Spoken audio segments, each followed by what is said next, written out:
lags. Sometimes it's a little messy. Self-Publishing Podcast, episode number 133. This episode of the Self-Publishing Podcast is brought to you by 99 Designs, the online marketplace that helps you get outstanding book cover designs at an affordable price. Start your custom design today at 99designs.com/SPP and enjoy a free Power Pack upgrade valued at $99.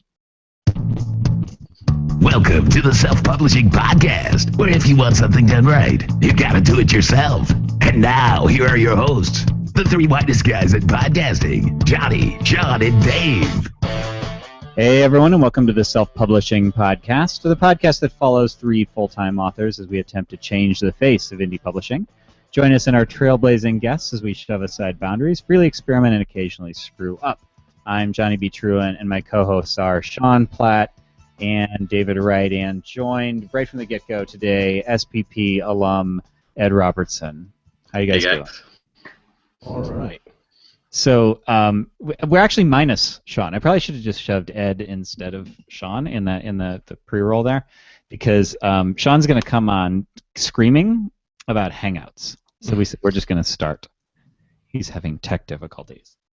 We don't need that guy. He doesn't talk much, right? No, not at all.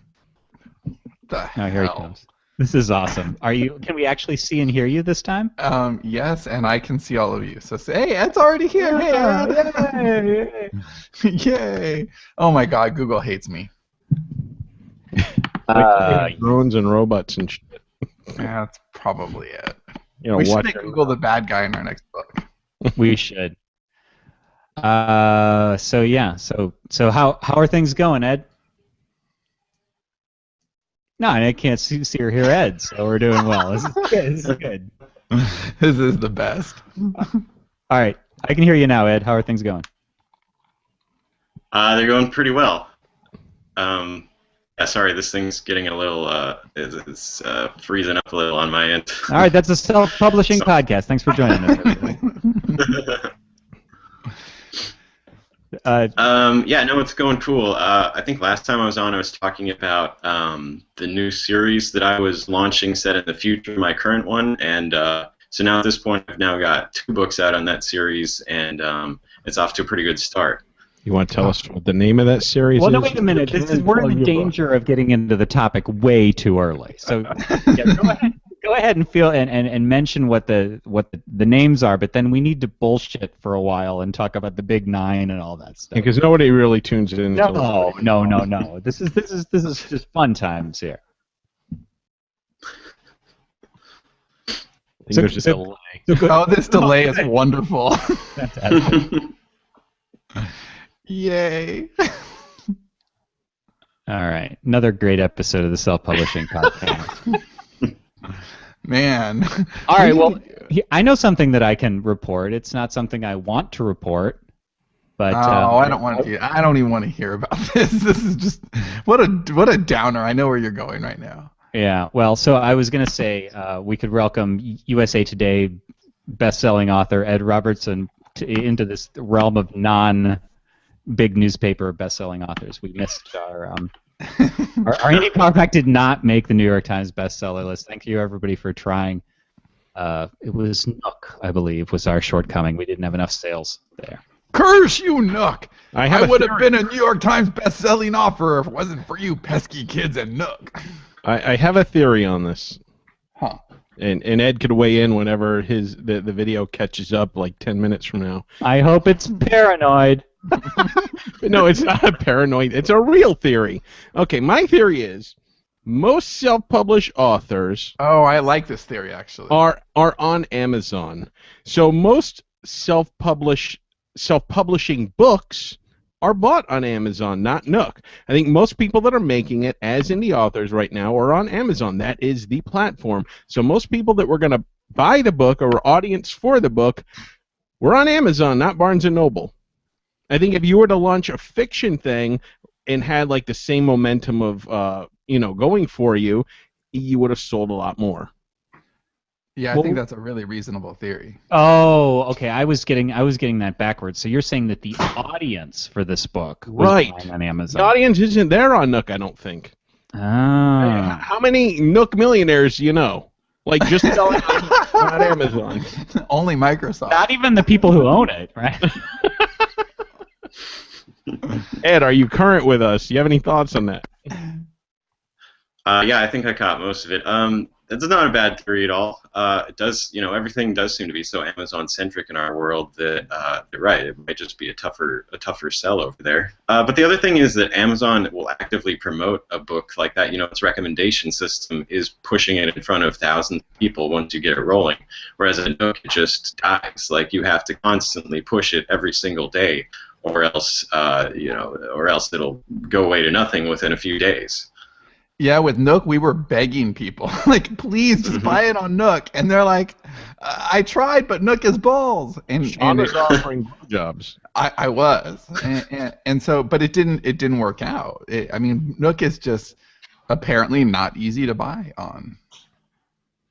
But I like Dave's theory. I think that Dave's theory actually makes a lot of sense there. That there's just I also like that Dave's theory lets us off the hook. It's not our problem. It's everybody else's problem.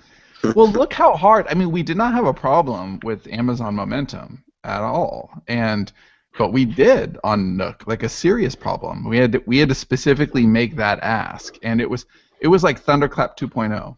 And I did want to pitch my theory, like when you guys were doing this, but I thought, no, I don't want to be the negative Dave, the naysayer, the guy that just like lets yeah, but it's in momentum. your DNA, dude. Just lean into it.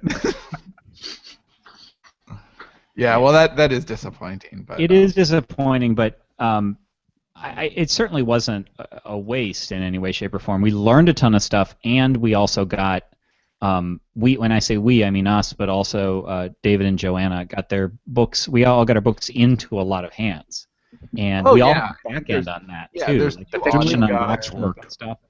Yeah, I think there's new audience there, and it was. I mean, we're always willing to try anything new. I mean, that's cool. I'm glad that we tried. We always say that. I don't even consider this Oh my God! What just happened back there? Ed's cat just slammed the door. Said, "Oh, shit." Is your cat angry, Ed? Usually. You know that my sister has a new cat, and the cat has the best name ever. The cat's name is Screamy.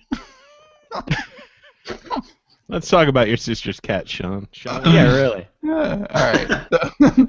So anyway, yeah, I don't even consider this like a mistake. It's not a mistake. It's just something that didn't work out as well as we wanted it to, and that's cool. I think we learned. I'm used to disappointment, so I just shrug it off as one more. And I don't feel like this was our shot to make the bestseller list either.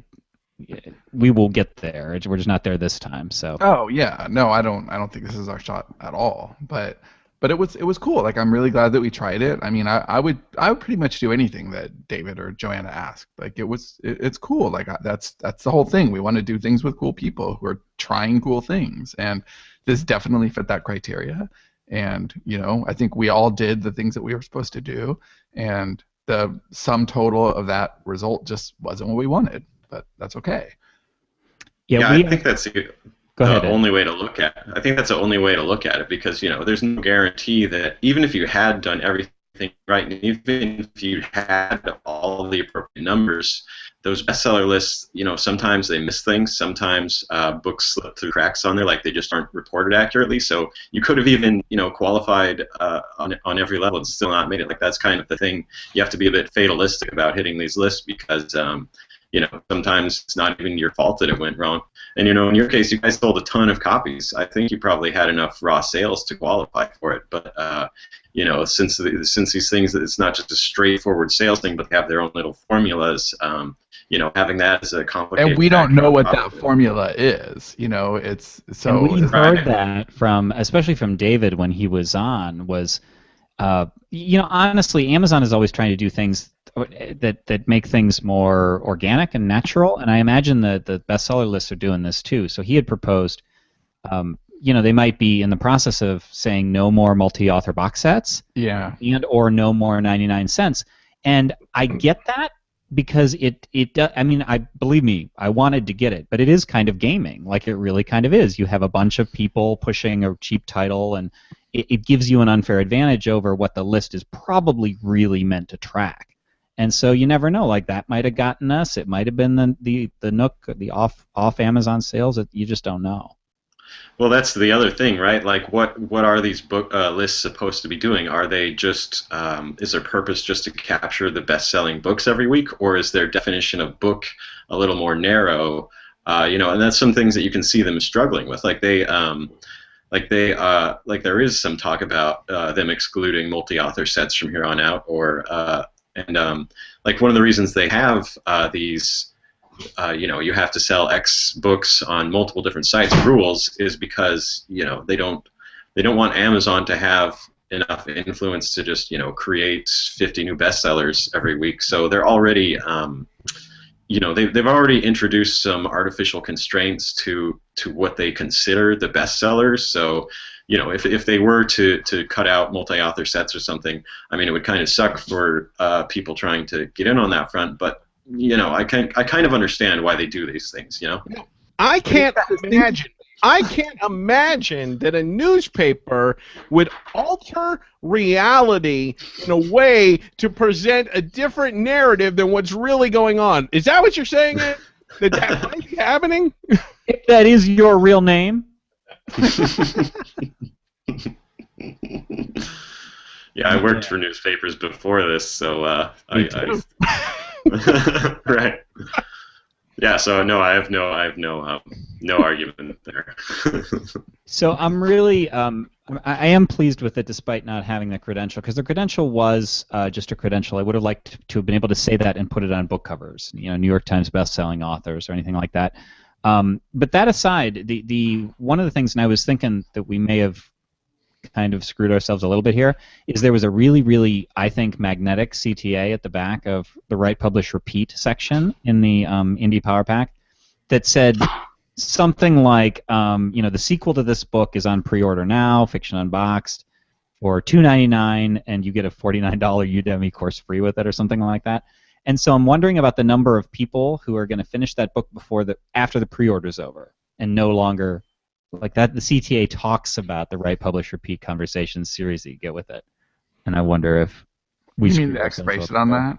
I don't know. Yeah, I mean, I think I said during the pre-order, and December 3rd is when it's available. So anybody who gets it before then gets that. But that's the thing, we're seeing a lot of activity on that set. So yeah, there's a nice uptick on that for sure.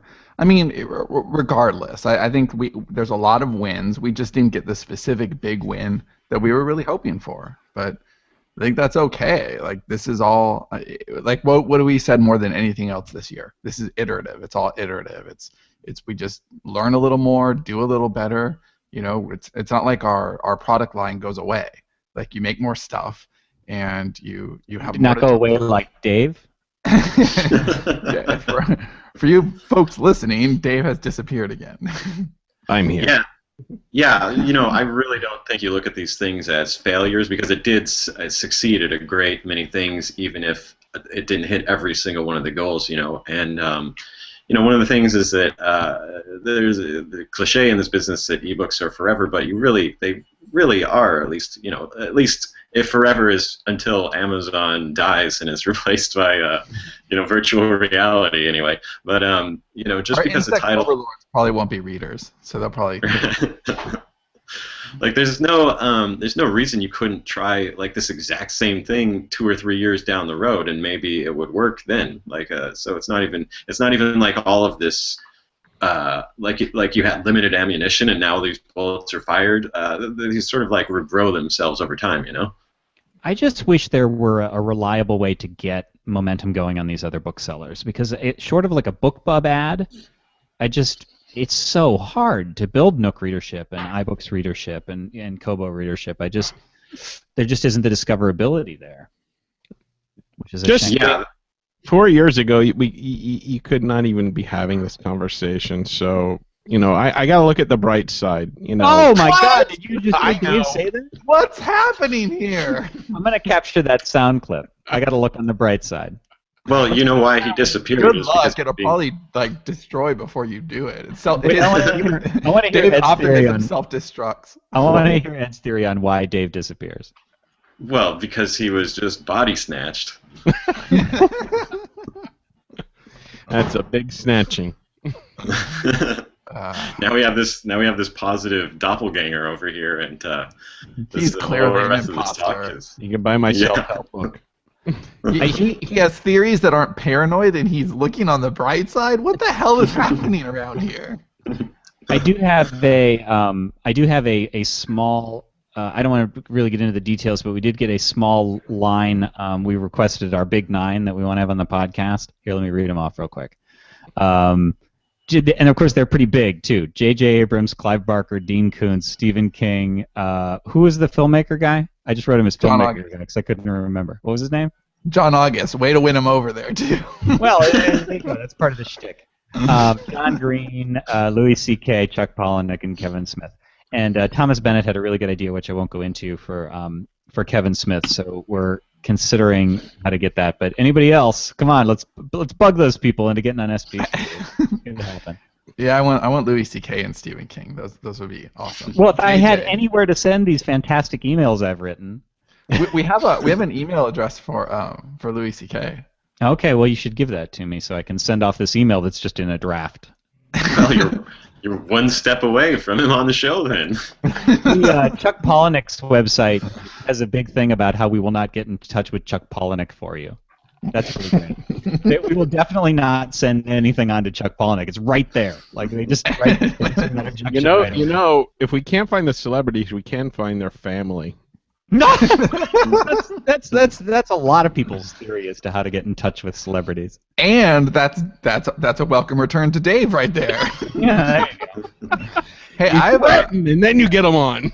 I have a tidbit before we get back into our topic. No, is it about your terracotta shirt? I thought you were gone when I said that. No, I told was everybody all reporting. about it. Oh, that's good. All right, so no, this is just kind of interesting as far as like pilot writing. So I just finished watching Lost with Haley, and we finished over last weekend, and we said that when we were done watching it, for the first time together, it was my second time through and her first time, that we would watch it a third time for me and a second time for her, but in Spanish, and it'll be a good way for me to learn the language, and so. So we started watching, and we watched the first episode again, and I noticed a lot of things about the pilot that I would not have noticed if it weren't in Spanish. And was there like lots of dancing women coming out and TV show guys? Everyone had fruit on their head. Everyone had fruit on their head. It was I'm like, crazy. there has to be a joke here. Can't figure it out. Mexican Sawyer is amazing.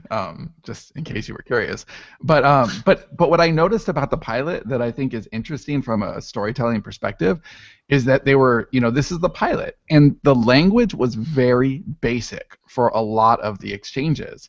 And I didn't notice how deftly the characters were actually introduced to one another and to the viewer for the first time. And there's all this chaos of the plane crash, right? There's a lot of noise. There's people getting sucked into the turbines and stuff blowing up. Way to spoil the first episode of a 15-year-old pilot, asshole. But amid all that chaos, the writers do an exceptional job of grounding the viewer and introducing characters one at a time, and it was really easy to notice because it was through the filter of I'm trying to learn a new language here, but it was like, I'm Jack, what's your name? I'm Hurley, and it was just very like the introductions, and it was all just very straight, and it seems like such a confusing episode, but the language itself broken down was not. And they really did a good job of focusing on one character at a time and introducing them. And I just thought that was really interesting, and I don't think I would have picked it up had I not been. I mean, I've seen it 3 times now, but only the Spanish is what I think kept me from noticing that. I'm trying to do something similar with the book 12 that we just started. Real quick, I'll tell Ed. We're writing a book called 12. It takes place 12 hours over 12 characters, 12 hours, and it opens that that there is a shooting that took place, a mass shooting. And these 12 people are all involved in the shooting in some way or another. And as the story unfolds, it goes back to early morning, and then it cycles through the day, and you get to live with each of these characters a lot of their last days. So right now I'm writing that, and Sounds it is. upbeat. It is very upbeat. Yeah, but it's not in a school for a change. But there is a challenge of writing 12 POVs in a single book and not have it get out of hand. So I was like basically graphing like a chart of like how I'm gonna do it, and basically introducing like with a core 3 people, and then take one of those 3 people that's already been introduced, and they'll be in the second chapter introduced to new people, and kind of mix and match, so the reader is always like following a familiar thread while introducing new people into it. But it's definitely a challenge. Not quite the same as Lost, but Sean got me thinking about it. We've run into the same thing with Dream Engine 2 and 3. Actually, it's not. So the first book is Dream Engine, because we're doing Fiction Unboxed 1.5 now, and we decided to roll book 3 and 2. So 1.5, you now get book 2 and book 3. Watch us write those. So second book is the Nightmare Factory, and the third book is the Ruby Room. And we've introduced a lot of extra characters because the world got so much bigger. So in the second book, we meet the Flock, which are the people that are, it's like a motley group that's on board the ship. Flock of Seagulls. And but there's a lot of them. And so we basically decided, well, let's focus on 1 or 2, and then once you get to know those people, then we'll maybe introduce another. And it's kind of like stirring a pot to make it homogeneous before you start adding more ingredients to it. And I don't know. That's been very, very interesting too. Because I'm on book 3 now, so cool stuff. Yeah, I think it's a good lesson that you just can't overwhelm your reader, and it's okay to have a lot of ideas, and it's okay to have a lot of characters, but you can't just, it can't be a fire hose, it has to, one at a time, and I don't know, it was just like I was just, because it's really hard to even watch TV or movies without thinking like a writer now, like it's so natural. And so I was already watching Lost the whole second time through as a writer, and now I'm studying it in a different way, and just seeing how basic those introductions were. It made me smile and laugh. Haley actually said, "Why are you laughing? Like, this isn't funny." It was like right when someone got sucked into a turbine, and Jack is like shouting very simple instructions to Hurley, who he just met a second before. And I said, I think it's interesting how they constructed all this. So anyway, is that also why you were laughing during Schindler's List, you monster? Yes. I'm gonna watch Schindler's List in Portuguese next. That's my plan. So Ed, your Breakers is are you to book 6 now or book 5? I got 6 out, and I'm gonna put the 7th one out. It's actually on pre-order right now. It goes out December 16th is the date on it. Okay, so are you? I read the first book. I haven't read any of the others, but are you doing this like slowly adding? Is your roster gotten bigger? Because you basically only had a handful of characters in the first book. Yeah, but they all died but one, pretty much. Spoiler alert! Wow. What a dick! If these people haven't read my books by now, they're never gonna screw them. You hear that, new readers? Screw you, Ed says. Yeah, I've definitely expanded the roster over time, and I've done something a little, I don't even know what's standard these days in terms of storytelling, but rather than returning to the same character or tight group of characters with each book, I tend to do 2 point-of-view characters, and I might set a character aside for 2 or 3 books before coming back to them in the next one, so I have like I don't even know, probably like 7 or 8 point-of-view characters at this point. And now I'm starting to get near the end, because the next book, the 8th book, is, I plan for that to be the last one. So this book and number 6 and 7, I've slowly been consolidating them and drawing them together to, all get in the same place for the big old finale. So yeah, and it has been, and a lot of the time I'm not even sure that I made the right choice in introducing new characters. Like there's one time that there was I would say it's probably a bit of a misstep in the series, but just because it didn't wind up being too cohesive with the rest of the books that came afterward.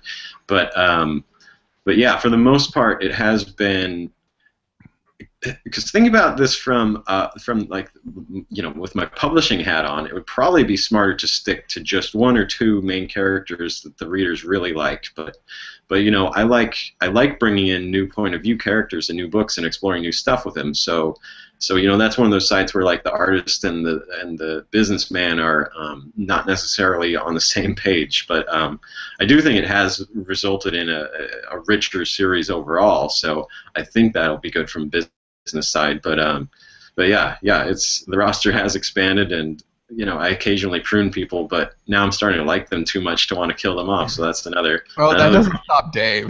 Don't let it stop you. Still, we did something that I've never been a part of with the Dream Engine series with POVs, because the first book is just Isla. The whole book is one POV, and then in the last chapter of that book, it's her friend Cora. So Cora gets one POV chapter at the very end.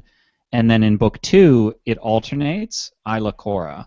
And then what was really interesting is, now that I'm into book 3, we had a chapter at the last chapter of the second book was a third chapter, Isla's mother, Juliet. So the third book is Isla, Juliet, but not Cora. So it's like we're adding a new POV with each book, but it's a different Isla's one, the constant. old one. Yeah, Isla's the constant, but we'll have another POV for each book, and it allows us to have the constant, so the reader is always anchored. It is Isla's story, but then there's somebody else per book that helps to kind of tell that story, and I think. But it's been so interesting to step back from Cora, to be writing her and know that we're never going to be in her head is odd, but it's cool. I like it. Yeah, and that's one of the fun things about like having these wider casts, and like when you get to see a point of view character from a different character's point of view, and so they have their own sort of filter put on top of who you have of this character who you have already connected with as a reader. That's something that I've been having fun with the last few books when these characters have started interacting more. So. There's this cool show on Showtime called The Affair, which plays with point of view in such an awesome way. It's about a man and a woman that meet and have an affair. They're both married to other people. Yeah, this sounds fantastic. The show is told through two different points of view. Each episode is broken down. The first half is either the man or the woman, and the second half is the other. And they're being interrogated by a police officer for a crime that we don't know yet what happened, although we kind of found out in the last episode, most recent one. Anyway, but as the story unfolds, and it's so subtle, it's genius. It like pays off a patient viewer basically.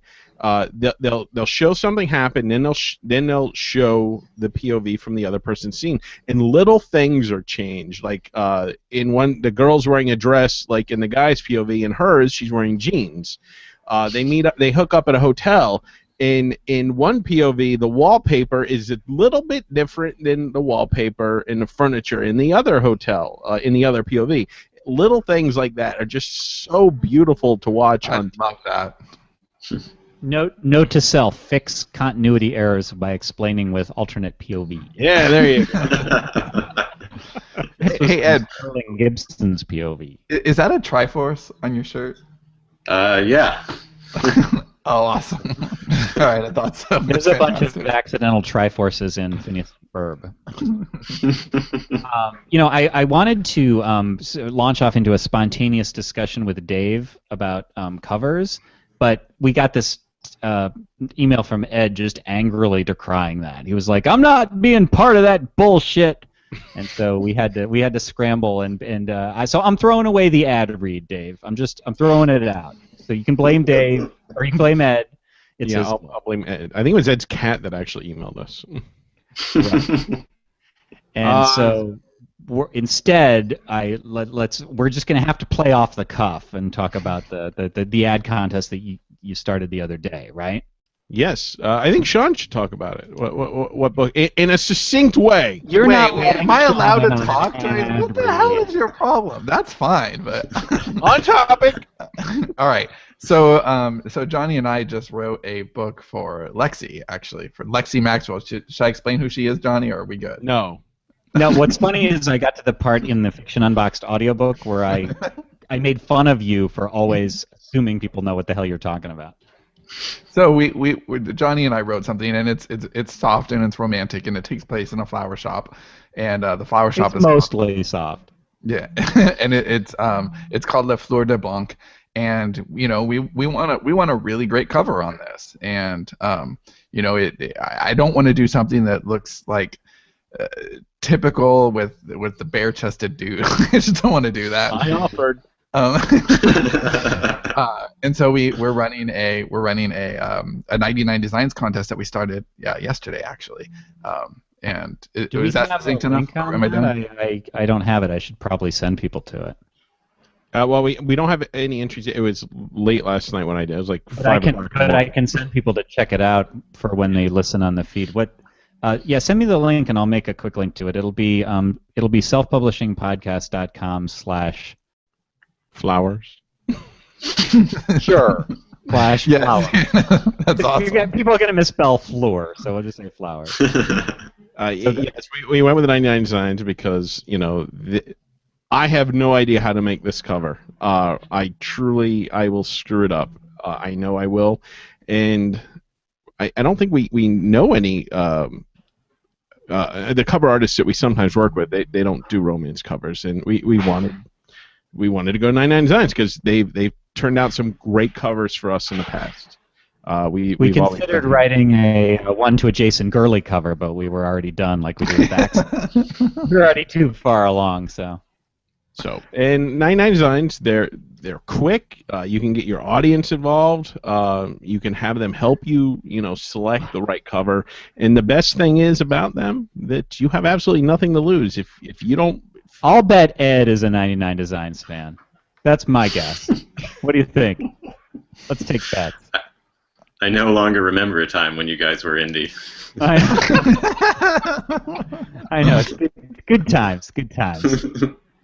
Send that check, 99 Designs.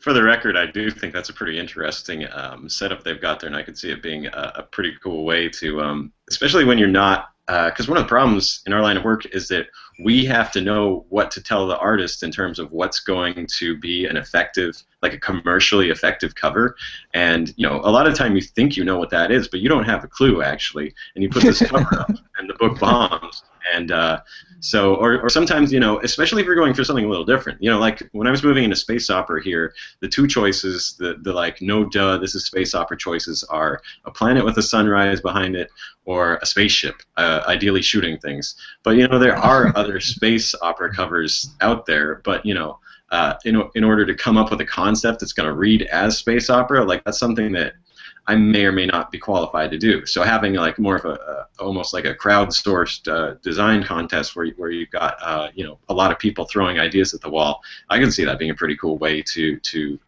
come up with some less obvious design choices. Well, one thing that you said, I don't know if it was I'll be on the mail, Ed. We'll send you that one. I don't know if it was the last time you were on or the time before, but you said something that's totally stuck with me, and I think Johnny asked you, what is it? Like he was just trying to push you into a corner and get an answer why this box set was doing so well. Wait. Johnny didn't finish the ad read. No, there's actually more to it, but I think Sean might be. Are you going to talk about 99 Designs?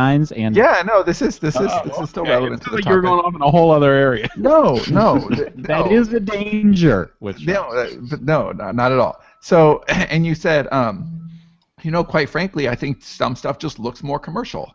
And this looks more commercial, and readers know how to respond to that, and that is something that's good about 99 Designs is you can get something very commercial, and even if your artist sensibilities your instincts aren't necessarily going to take you in that direction, but that direction may ultimately make you more money and make your book more successful and get you more readers. We're actually going to do a few more. Like I don't know if Dave knows he's going to get to do these, but he got it in Asana yesterday. Yeah, that we're going to do with that. We're going to do a logo for the Smarter Artist, and you're going to do a logo for CI. right? Yeah, and another cover immediately following the floor. We're going to do a cover for adult video, which I we wonder need. if 99 Designs will do a cover of Children in Jeopardy for Collective Inkwell. Like maybe a whole bunch of children on a burning bus or something. I bet we can get that. Well, adult video is a great example, and I can't wait to start that one because it's such a we've had such a problem with that cover. That's been really, really hard to figure out what the hell to do with that cover. So I'll be eager to hear. There's Zed's cat. All right. Well, let me finish this up. So start your custom design today at 99designs.com/SPP, and do actually use that link because I think we started our contest. Maybe we forgot that link because then you don't get the power pack. And Sean's like, "What? Why don't we have the power pack?" Well, dumbass, you didn't use this. 99designs.com/SPP. Why not? Of course you can. I don't know. We want the power pack. So that makes your design contest stand out. You'll get more listings, all that. There he is again! Now the cat is interrupting the ad read. What a fucker. 99designs.com/SPP to get started. Go ahead. Your fucking cat, Ed. I know. Usually it's Sean, and this time it's the cat. The cat's like knocking shit around and cat's gonna get in your office. Is that what it is? She's not even in the room. Like, I'm very surprised that you can hear it that well. Very well. Screaming's louder. She's in a cage. Yeah. Didn't Hugh Howey's cat make an appearance on the show too, or was it his dog? Dog. Okay, and I know Ray's dog has been on. So. All right. So why don't we talk about the idea of spinning off a series? So basically, here was how I approached Ed. Hey, Ed, want to be on SPP again? Sure. Any topic ideas? Bah, fuck it. And so we need to call it something. So Ed actually said, "Fuck the readers if they haven't read me yet." That's going to be the title. So, but the idea of you have Breakers, and Breakers is going to go how many books? Is it going to stop at 7, or you got more? Yeah, there's probably one more book. I mean, there's definitely going to be one more book. So it'll be 8 books long. There's 6 out. Number 7 comes out next month, and then 8 early next year. And then then the series is over, and then what do I do? So right. There went your golden goose right there. So start eating you ramen. got to figure out what to do. So there was still milk in that TD. So what did you do, and how has it worked? Okay, so what I was thinking is that I love space opera, and I wanted to write a new series anyway that would be with spaceships and lasers and stuff like that. And so I don't even remember how I came up with the idea, but it just made sense to not create a new universe, but to make the future of the Breakers universe be the space opera series. And there's some cool stuff that comes out of that because I already have a really unique history for this world, rather than just the 21st century progresses to us colonizing the moon or whatever. The entire planet got fucked up by aliens, and then it took 1,000 years for them to get back into space. So that's it's one way to set the series apart, and so that was something I was really getting excited about, and I had to work my butt off back in August, September to get the first 2 books out because I was participating in this that big box that I had going, the one that got me my letters. Not to rub it in, but oh, by the way, I hit it last month too. Wink. Wait a minute. How did that happen? Was it the same box set, and it was just? No, this time it was I had got an epic fantasy trilogy that I boxed up and did a big ad campaign for and hit USA Today by myself this time. Oh no! Wait a minute! Yay me! Fuck the talk. I want to hear about that because if it's just, we'll get back to it. But if it's just you, so you had a substantial off. Well, first of all, that's a hell of a lot of books, and second, you had a substantial enough off Amazon following to be able to pull that off. That's pretty impressive. Well, yeah, it's very impressive that I had a BookBub ad accepted and rode that wave to bestseller. Well, that is impressive in and of itself, to be honest. It is. Let's just call you Ed Robertson, the guy who got a BookBub ad approved. No, that was, in very simple terms, that was all it took. Like, I put together this box set. It's a complete trilogy, and I think that was a big selling point, especially for epic fantasy fans, because, for 99 cents, you get the full trilogy. It's like 1,700 pages long or something silly. So it's just one of those things that if it's in front of readers, they're going to pick it up without being too concerned about whether they're going to wind up liking the books. I bought it. I think that was. I bought it. There you go.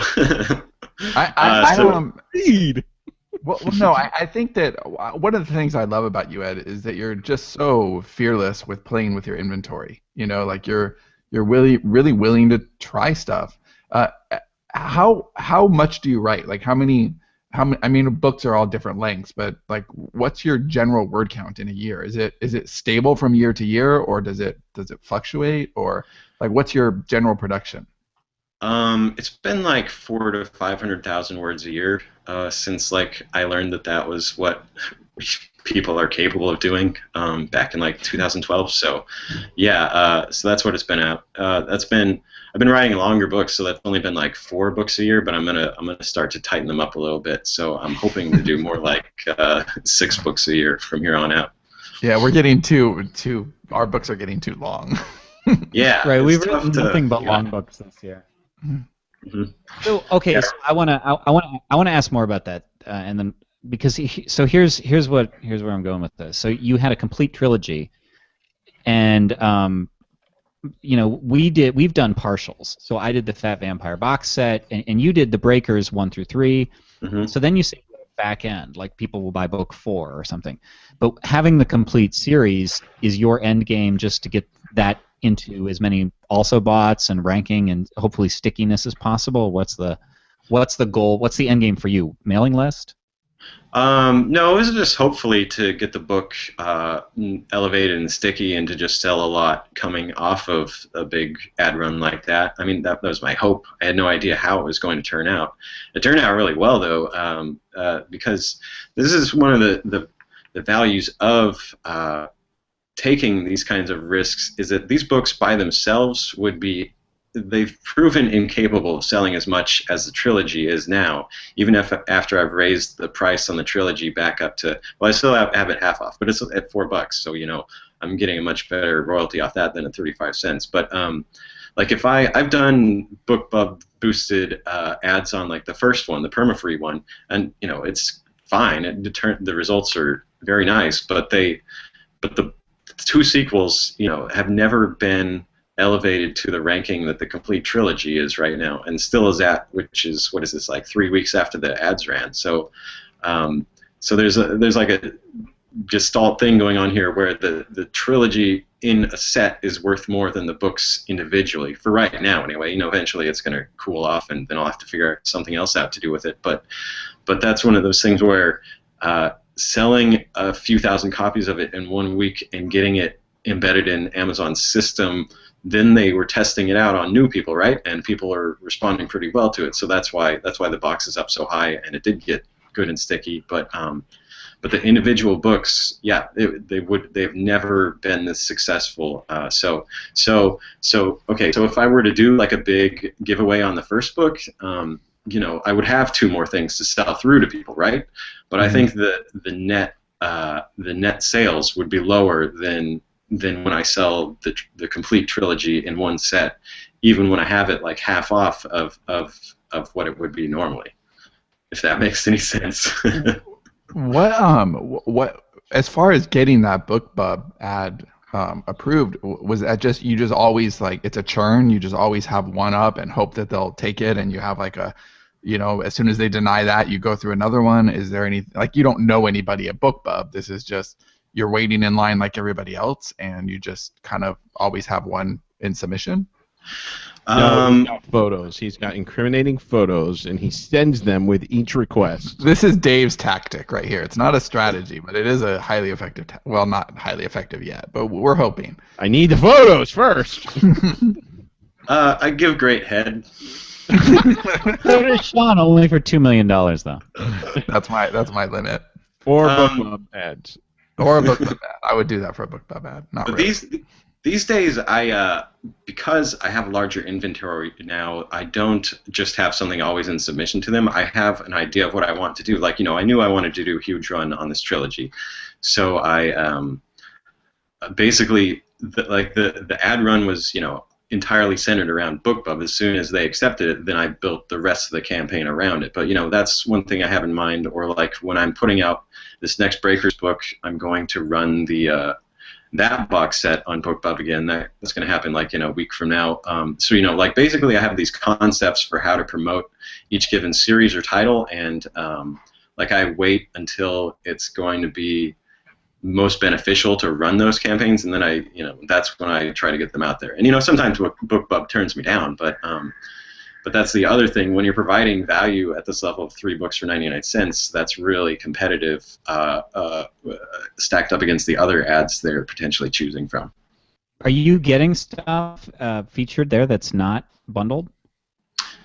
Yeah, I had a free book there in September, and I had a 99-cent one, number 4 in the Breaker series, back in June, I think. So yeah, they'll still run those stuff too, but the box sets they just have that extra competitive edge where, like, I think it's a lot more appealing to them because box sets do much better when they're in front of readers. They're bargain readership, so they love running those things. Yeah, we are not getting any luck at all with BookBub. Now I had a theory that I put out on the episode we did with Joanna and David Gogren about box sets perhaps starting to be seen in a negative light because there are so many of them. And my thought was, like, if you have, like, Yesterday's Gone box set for the episodes is typically a $5.99 thing. So my thought when I was doing the cover this time around, I was thinking, well, maybe I won't do a box set cover. I wound up doing it anyway, but I was thinking maybe I shouldn't. Maybe I should just do a flat cover, because to me, when people see the box set cover, they automatically think, oh, 99 cents or some really cheap price, because that's what a lot of people are doing right now. But if you have it at a higher price, does it, like, A, does it turn them off and they figure, well, I'll just wait because I'm sure it'll be 99 cents someday? Or B, do they just kind of become blind to box sets because there are so many of them and they might have already gotten some of the books, especially like multi-author box sets? You have any thoughts on that? I don't. Yeah, I mean, I don't think that's impossible, and I think those are both. They pass the smell test, But my box set is still selling really well after I raised the price, so. Like that's a thing that's happening. Okay. So I don't think like it will kill them dead. I have actually some information that I'm going to require you to write me a check for, because I think it's going to really help you. But BookBub won't be run. Finally.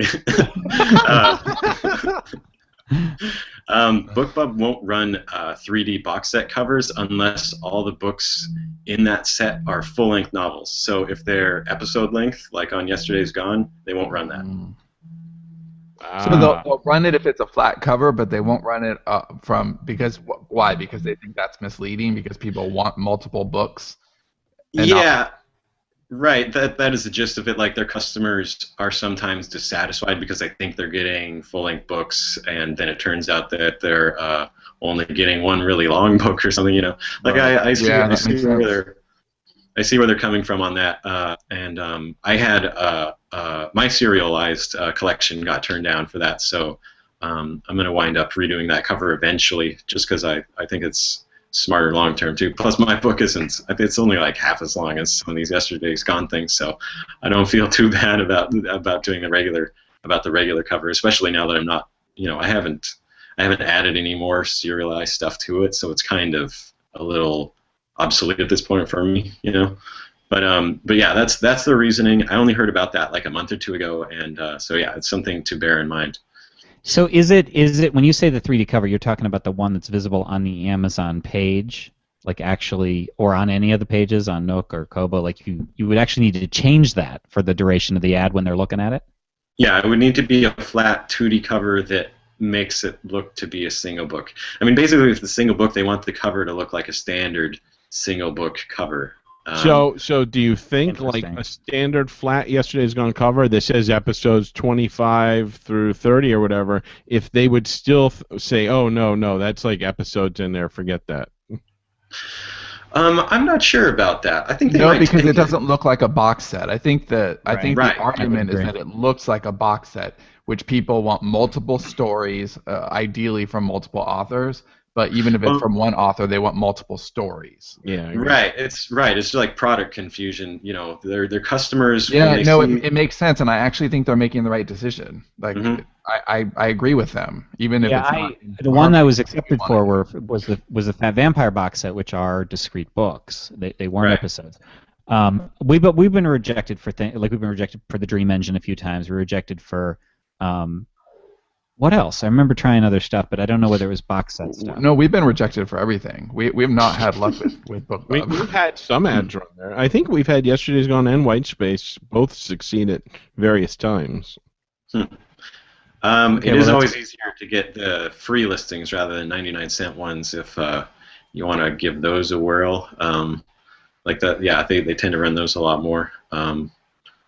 Yeah, But they're I'll just bet really I'll bet they're competitive. preferential to first book free, not first episode or season or anything like that. Yeah. Right, because they have a length minimum of 150 pages, I think. So you're going to have to run a full length something free to qualify. What is that though? What is 150 pages? Do you know, like word count?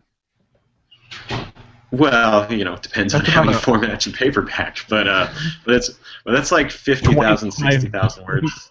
Yeah, that's not that long a book. We have everything we have qualifies for that for sure. Okay. Well, I feel like we should spend at least 5 minutes talking about this spinning off the serial thing, since that's the title of the episode. How has that worked? Like you did mention, you described the concept, but how is that? Are people taking it up on it, or are they like, it's barely a spin-off? Yeah, what's your carryover? It's no Joni Loves Chachi. What's your carryover? Are some people just like, look, I'm not interested in space opera no matter what? Or do you feel like a lot of your readers give it a try just because they've already liked X, then maybe they'll like Y because it's from the same author? I got really good results on the first book. Like when I put out the Last Breakers novel, I sold like 600 copies of it to my readers in the first 2 or 3 days or whatever. And this time when I put out the first one in the space opera series, I think the numbers were about 500. So there was like a really significant percentage of people who, and you know, Breakers is my main thing. Like that's what most of the people who are on my mailing list and stuff are there for. So, and when I put out, you know, I put out other new books in the past, and the reaction has been a lot more modest. You know, they do okay, but they don't. We're talking maybe more like 25 to 50% of the sales of what I would see on the Breaker stuff. Whereas, so this one was, what is that, like 83% or something? So that was pretty substantial. Part of it was that I launched it at 99 cents because I wanted everybody to take a chance on it and to get into this new series and hopefully follow me through it on the next episodes.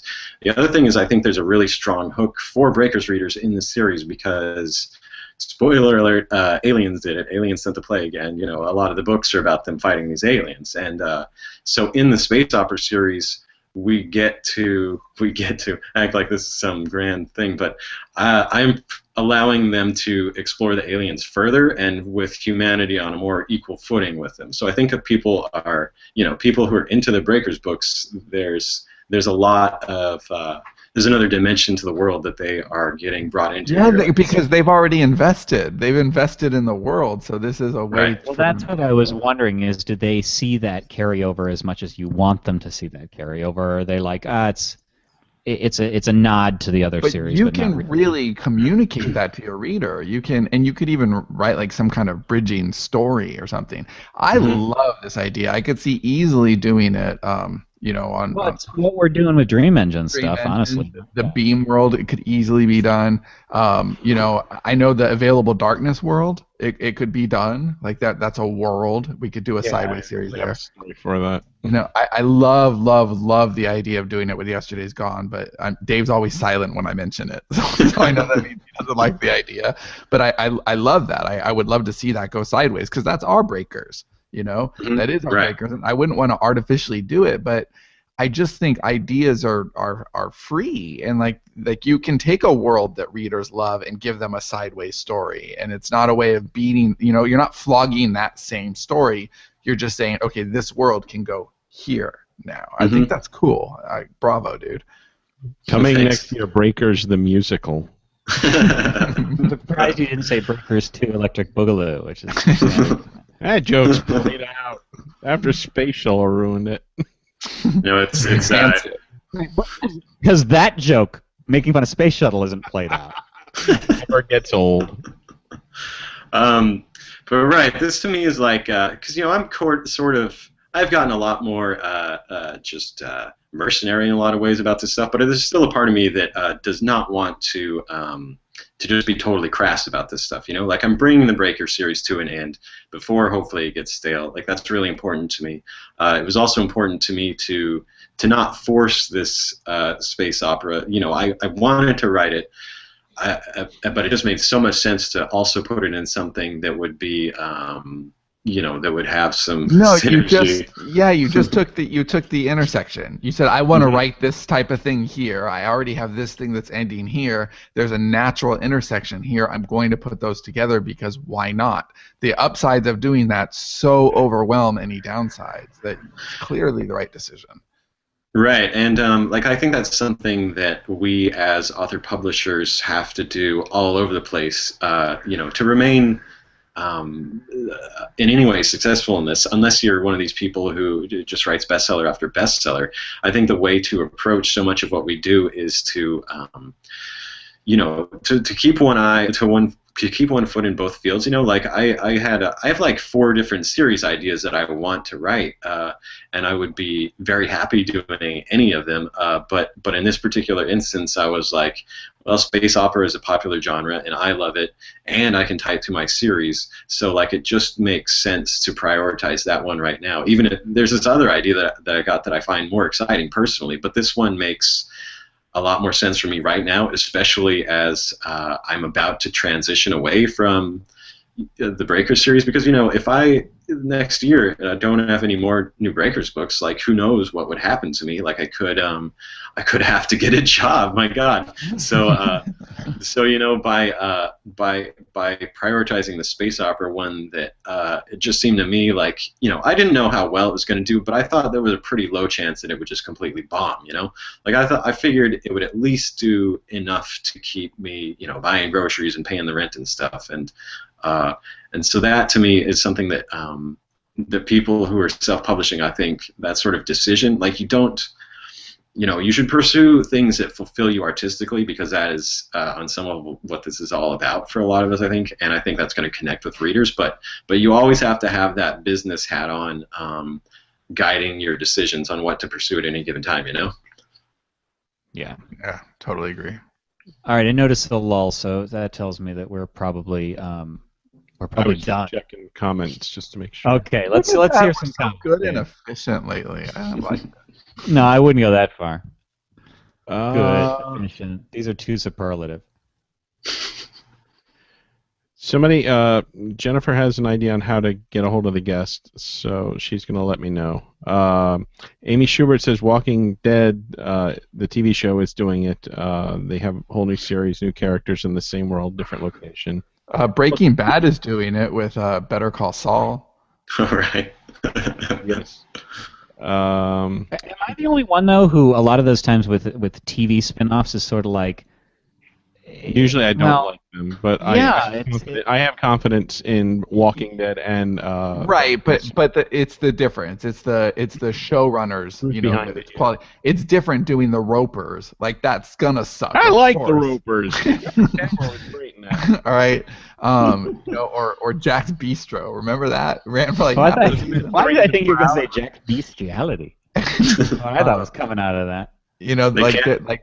Those are, it's not the same, but if you have a Vince Gilligan is, going to do something else, like, of course it's going to be awesome.